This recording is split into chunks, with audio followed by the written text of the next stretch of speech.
No, I haven't moved again. Don't worry. This is my mum's house. This is the house I grew up in. I am cat-sitting for the weekend. They are going away for their wedding anniversary, so I'm here.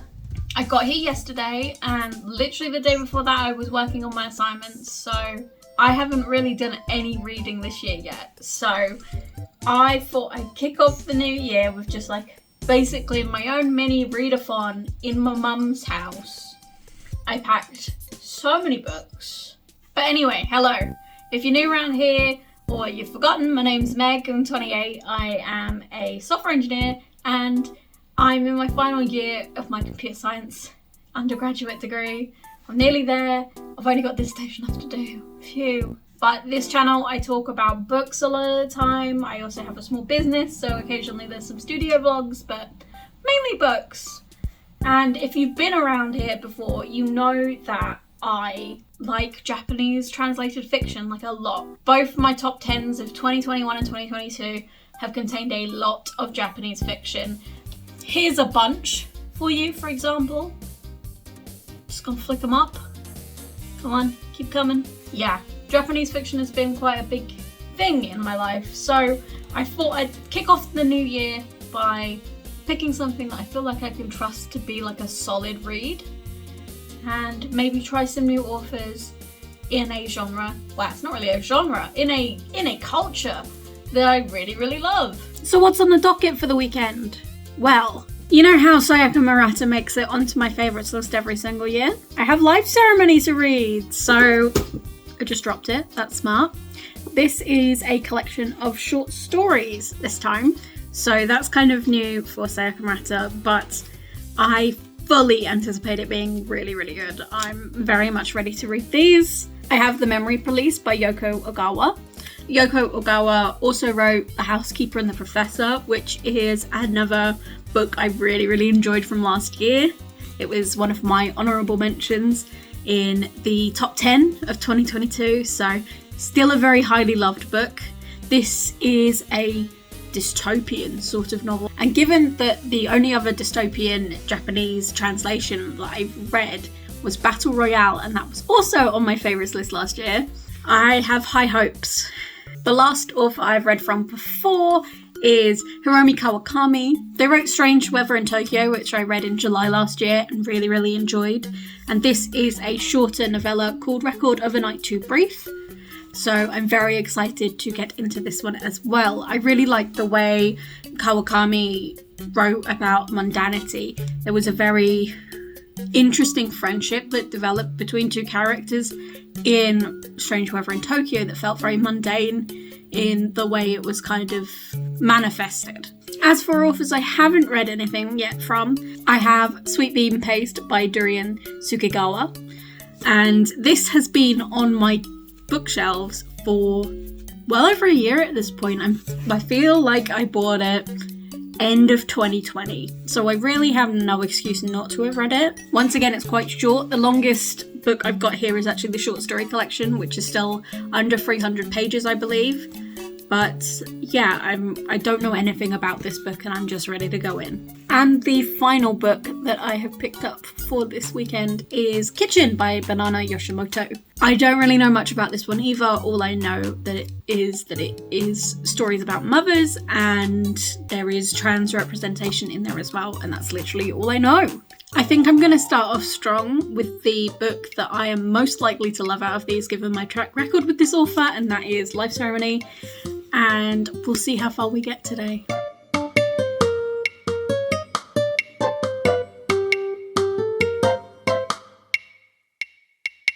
Welcome to my room for the next few days. This is not the room I grew up in, actually. That is over there, and that's a craft room now, because my mum has a small clay jewellery business, and yeah, she has the space for it, so why not? This morning I finished Life Ceremony, and I did really enjoy it. I think because it was short stories, some of them were fantastic and were on the same level as Earthlings and Convenience Store Woman, but some of them did fall flat. None of the stories were below a 3-star for me, but I did rank them all individually. And I did have more 5 stars than I did 3 stars or 4 stars. I think I had a total of 5 stars and then 4 of each of the other 2. So definitely think this is like a stronger collection. Some highlights for me were A First Rate Material, The Time of the Large Star, Life Ceremony, Puzzle, and Hatchling. I felt like they were, I don't know if they were the best written, but it feels like they kind of were. I think my favourite was actually The Time of the Large Star, which was the most different, I'd say, from anything else that Sayaka Murata has written. The rest of them felt really similar to themes that were presented in the other two books. Hatchling, very similar vibes in terms of social interaction as Convenience Store Woman. There's a couple of stories in here that kind of mimic the relationship dynamics of Earthlings, notably A Clean Marriage and Two's Family, and Summer Night's Kiss as well. And then Body Magic kind of mimics Earthlings in the childhood themes. But I'd say the running theme throughout this collection was honouring the dead, as well as obviously social change and social constructs, which seem to be a big thing in all of Murata's work. But this kind of focused on like the visibility of change over a lifetime, as opposed to what had already been set up by generations and generations of society. And then also there was a lot of food stories. There was a lot of stories about food, whether that was incredibly processed food, whether it was wild food, whether it was eating something you wouldn't conventionally do in our society. It all kind of ended up being a metaphor for something bigger as well, like food was used as a device. I still think Convenience Store Woman is my favourite Murata book or story, but I liked what was going on here. I rated it 4 stars overall, which is the lowest I've ranked anything, but that was mainly because I did have some 3-star stories in there, and it felt like they were averaging out at like a 4, like a mid 4. As much as I loved some things in here, it had a few less good stories, that's all. Anyway, it's 1 p.m. now. I've been editing pretty much for most of the morning for the favourite books of 2022 that is coming out, or has come out when you see this, last week. And I think now I'm going to read Sweet Bean Paste, I think. I was tempted by The Memory Police. I felt like Life Ceremony and The Memory Police were probably the most dystopian, and I wanted to kind of split them up a bit. And I'm gonna read Sweet Bean Paste while I am recording a read with me, so a little 25/5 Pomodoro read with me that is gonna come up on this channel later in the month.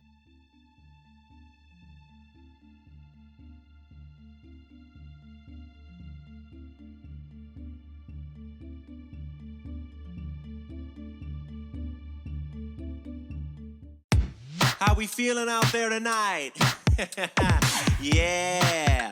I am not feeling good. So I was filming my little Pomodoro, right?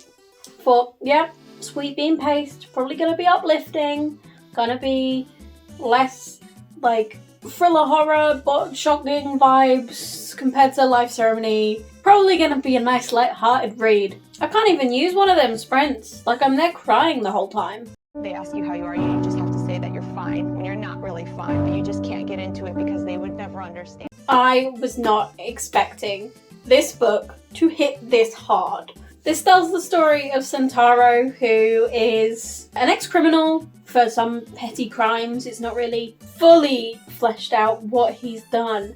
Who is running a dorayaki shop. I think it's a building, like a little shop that sells dorayaki. So he's running this dorayaki shop.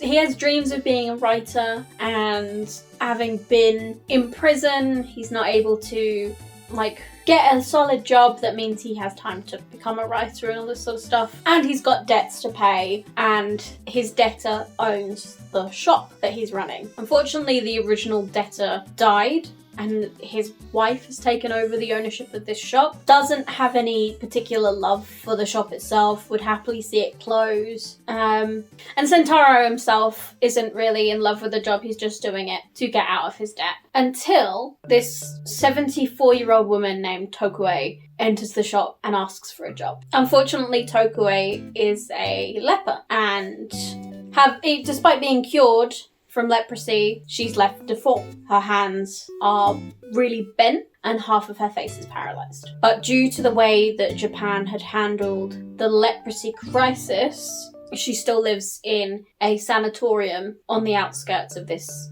area of Tokyo. And it just becomes this beautiful story about these two people, as well as another girl who is a school kid who has a really difficult home life. And I haven't cried at a book in ages, and now I've cried at a book. So I think this one's going on the favourite shelf, you know, and it's going to look really perfect next to my book nook that I got for Christmas that I need to build. Because it's a cherry tree one. It's like a little alleyway with cherry trees in, and it's gonna look so pretty with this next to it, and my favourite shelf is just gonna look so good. Anyway, I still have 2 more sprints to do, and I'm hoping I can get through one of the shorter books. So I'm thinking I'm gonna start kitchen. Can we find another favourite in this vlog? Stay tuned.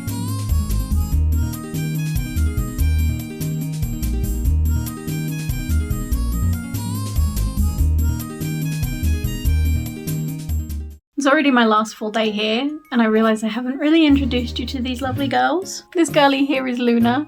She is 11, and she is a beautiful black cat. Hopefully I'll get a good shot of her sister Tabby, who is a tabby, short for Tabitha, but Tabitha's not as cuddly as Luna is. I didn't grow up with these cats, even though they are 11. They were rescues, and I had already moved out when they got them, but my sisters grew up with them. So I'm honestly amazed that Luna is being so adorable around me. It's like really cute. You probably saw her in a few other clips as well when she came behind me when I was reading. I'm about 2/3 of the way through Kitchen. This book's made up of a 100-page novella and then a 50-page short story. I finished the novella. I keep having to remind myself that this was written and published in the 80s, so a lot of the representation that I thought would be in here is kind of misrepresented.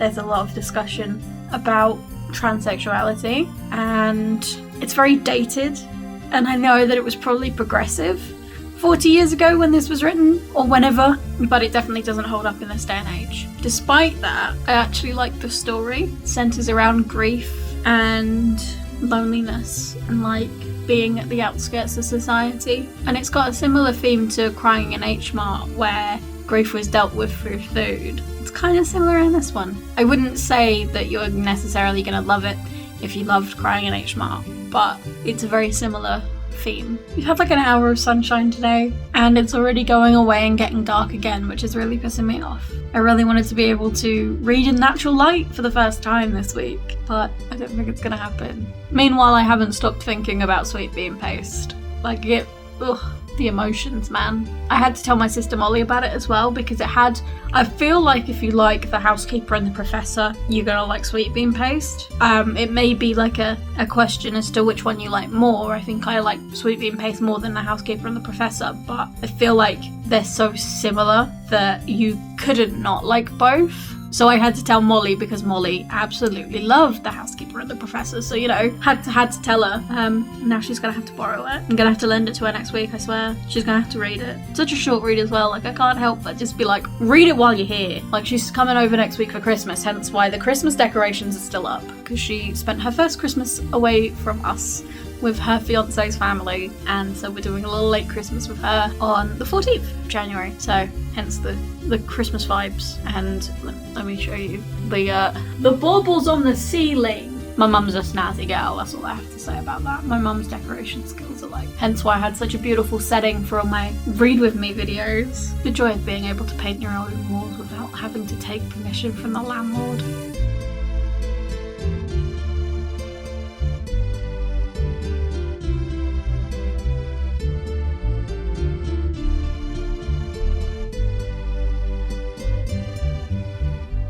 Wow, I really did not read very much today.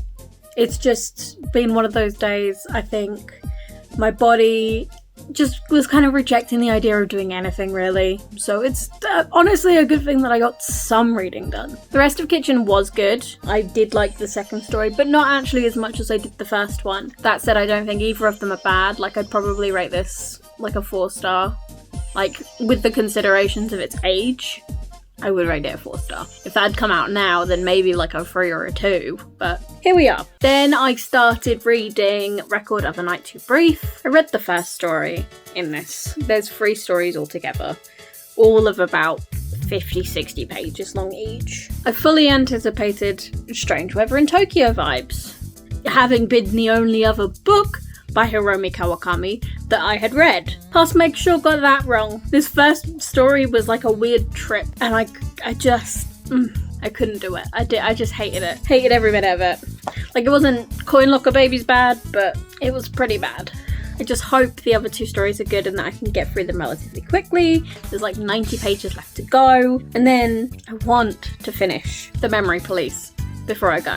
It really could go one of 2 ways because the text is quite dense on the page, so it could be a really slow read, but also dystopians are normally quite fast-paced, so we're gonna see. Probably would have been smarter not to leave the longest book for last. I've also just read who the translator is, and I'm 90% sure it's the same translator that did Coin Locker Babies. I just looked it up. Yes, it is the same translator that did Coin Locker Babies, but I have a little bit of hope because it is also the same translator that did The Housekeeper and the Professor. So maybe with Yoko Ogawa, we're in good hands.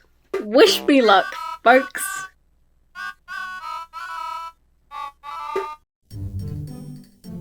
As you can see, I'm back home. It is the next day. I just finished the last book on the reading list, so I'm going to do a wrap up of everything for you. So first we read Sayaka Murata's Life Ceremony, which is a short story collection. This was solid. Definitely one of the better short story collections that I have read, but did not hold a candle to her standalone works, in my opinion. We followed that up with Sweet Bean Paste by Durian Sugigara, and your girl cried. It's just, it was just such a heartfelt book, and it is absolutely going on my favourite shelf. We followed that up with Kitchen by Banana Yoshimoto. Definitely thought the first of these stories in this book is the stronger, although its dated discussion of transsexuality is something that needs to be overlooked, and if you're not willing to overlook that, then I don't think this is the right book for you. This was written in the 80s. It had to be looked at from that kind of context for me to give it the 4 stars that I ended up giving it. Then I read Record of a Night Tea Brief by Hiromi Kawakami and absolutely hated it. Oh my god. It took me longer to read this than it took me to read The Memory Police, which is like 100 pages longer. It was a struggle. And considering how much I love the way Hiromi Kawakami writes, like, I was not expecting this whatsoever. And I think the only reason I didn't DNF it was because I could kind of still see Kawakami's writing style in it. But unfortunately, this was not it. This was like an acid trip. This entire set of stories was just an acid trip, and I hated it. Maybe if it was the first Kawakami book I'd read, I wouldn't feel like that. I don't know, but having read Strange Weather in Tokyo first, I feel like I was expecting Strange Weather in Tokyo style sort of narratives, but I guess, yeah. And we finished off this reading vlog with The Memory Police by Yoko Ogawa. Got 0 clips of me reading this, but I did read it. It kind of ended up being like my travel book. I didn't love this. This is actually if I was to rank them, this is the second lowest, which is really surprising to me because I love The Housekeeper and the Professor, but actually Sweet Bean Paste felt more like The Housekeeper and the Professor than this did. And considering how much I love dystopian novels, I thought this was going to be really high on my list, but unfortunately it kind of fell flat for me. I definitely think the world building was really good. It felt like this island that these characters live on was like some bleak Nordic drama. You may not have seen them, but they kind of have this real like practically grayscale kind of tonality to them with a little bit of like blue colouring, and it just, the whole world feels like that. And that's really what I got from this book, and it felt like there was like no colour anywhere. But the story is kind of told from the perspective of a novelist, and also through the novel that they're working on. While that was kind of an interesting way of looking at a dystopia, I really didn't like it. I felt like it just took me away from what I was really trying to learn about, even though there was definitely some mirror elements in the manuscript and the story itself. I also feel like there was kind of a wasted opportunity to expand upon the memory police as they were. We interact with them on a one-on-one basis, maybe once. In this entire story, it's very aloof and doesn't get very descriptive, and I understand why it was done. Like, it was probably done to make sure that there is a disconnect between the protagonist and the people that live like the protagonist and the memory police.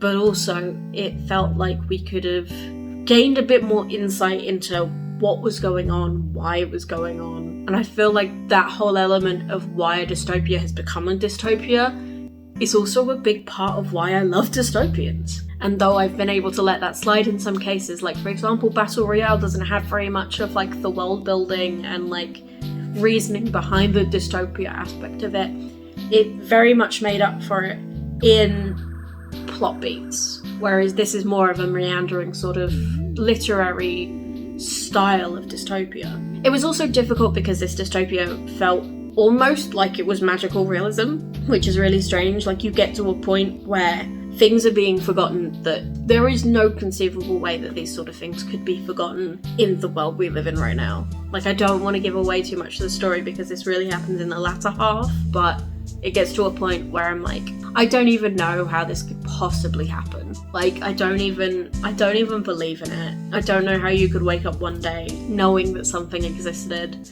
and then the next it be a part of you that just you will never be able to dig up again. But maybe this is a wider thing. Maybe this is an interpretation of dementia even. Like I can see it in that context. And knowing past work by Yoko Ogawa, it seems to be a running thread. I mean, the housekeeper and the professor has lost his memory. He has like 28 minutes of memory or whatever it is. Definitely seems like a running thread between these books. And I am glad that I read it.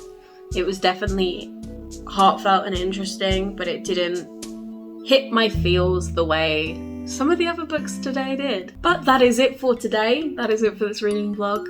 I hope you've enjoyed. If you have any opinions on any of the books I read, I would love to know, because all opinions are valid and welcomed. I love discussing books, and if discussing books is easiest when people have different opinions. So yeah. Anyways guys, thank you all ever so much for watching, and I will see you in the next one.